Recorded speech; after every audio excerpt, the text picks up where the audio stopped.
Welcome to MT. Hope you enjoy the video.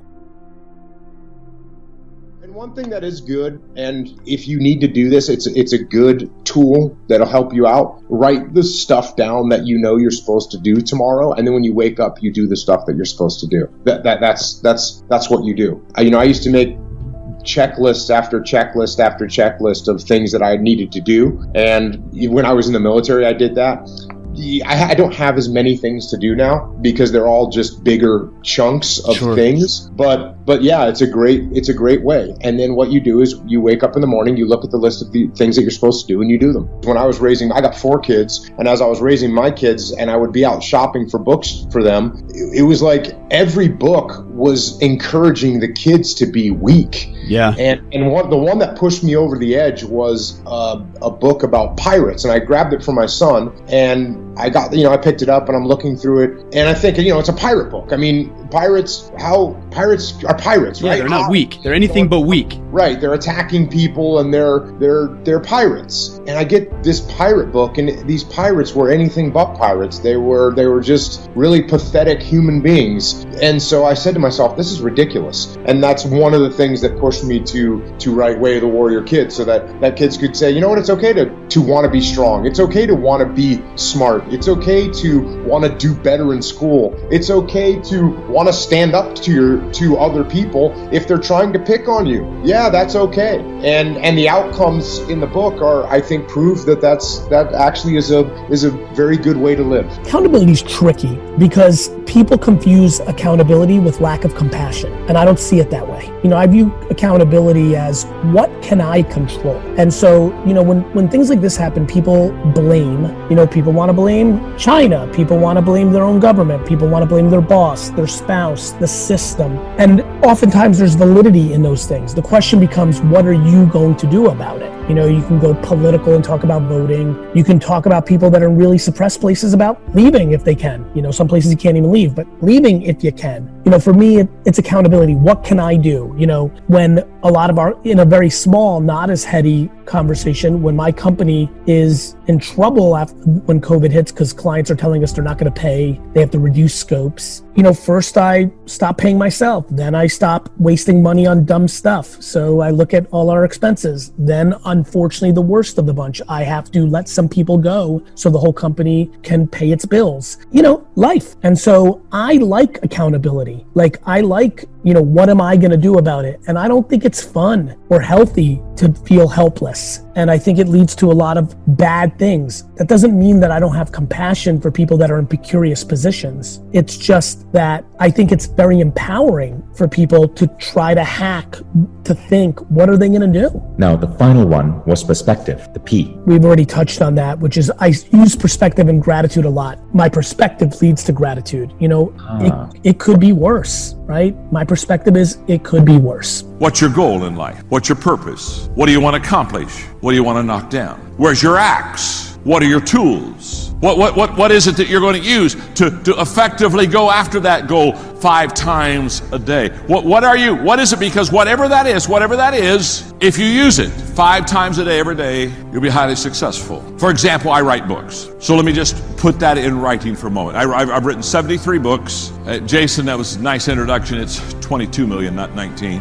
Give a little, take a little here, a little there. People say, John, how have you written 73 books? Oh, thank you for asking. The rule of 5. You see, there are 5 things I do every day that allows me to write that many books. It's not magic. It's not that I'm brilliant. It's just that I know the rule of 5. The rule of 5. You see, every day I read. Every day I file. Every day I think. Every day I ask questions, and every day I write. Every day I do those 5 things. Every day I read. Every day I file. Every day I think. Every day I ask questions. Every day I write. Every day I read. Every day I think. Every day I file. Every day I ask questions. Every day I write. Every day I think. Every day I read. Every day I ask questions. Every day I file. Every day I write. Every day I write. Every day I read. Every day I think. Every day I file. Every day I ask questions. Yes, I can do it in different orders, but every day. Doesn't matter whether you swing the axe left-handed or right-handed. You just got to hit the tree. Every day I read, file, think, ask questions, write. Read, think, file, ask questions, write. Read, think, file, ask questions, write. You say, now, John, what do you mean by every day?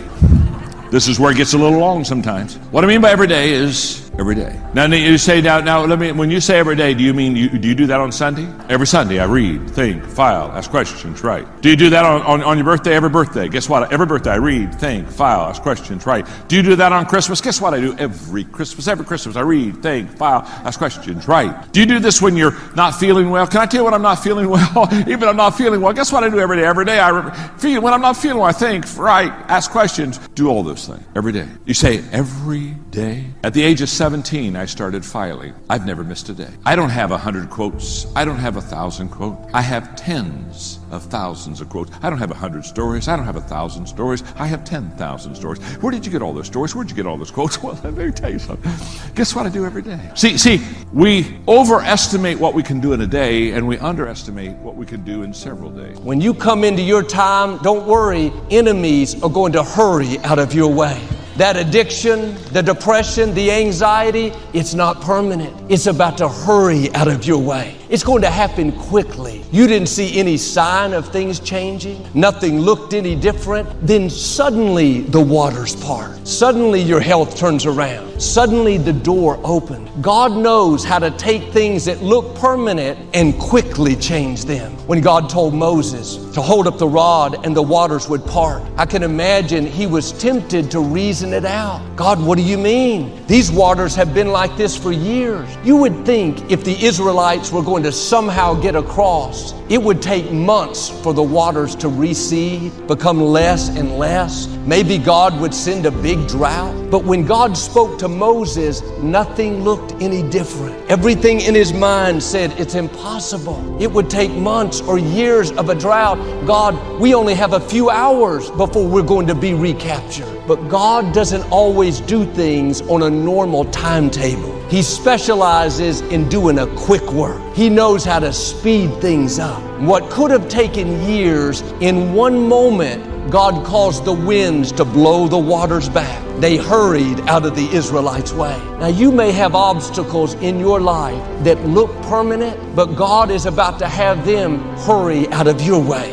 It's not going to happen gradually on a normal schedule like you were expecting. It's going to happen quickly, out of the ordinary. Arise and go down to the potter's house, and there I will cause thee to hear my words. Then I went down to the potter's house, and behold, he wrought a work on the wheels. And the vessel that he made of clay was marred in the hand of the potter. So he made it again, another vessel, as seemed good to the potter to make it. Then, all of that happened first. Then the word of the Lord came to me, saying, O house of Israel, cannot I do with you as this potter, saith the Lord? Behold, as the clay is in the potter's hand, so are ye in my hand, O house of Israel. At what instance I shall speak concerning a nation, and concerning a kingdom, to pluck up and to pull down and to destroy it, if that nation against whom I have pronounced turn from their evil, I will repent of the evil that I thought to do unto them. And at what instant I shall speak concerning a nation and concerning a kingdom, to build and to plant it. May the Lord add a blessing to the reading of his word. Take me back to verse 4 for just a moment. And the vessel that he made of clay was marred in the hand of the potter. So, the word so, it speaks to something that we cannot hear. It is very important. We are listening at the decision-making process of the potter. And from that, I would like to extrapolate the thought: the silent sermons of God. The silent sermons of God. Thank you for watching our video. Check out our other motivational videos that will help you turn your life in positive direction.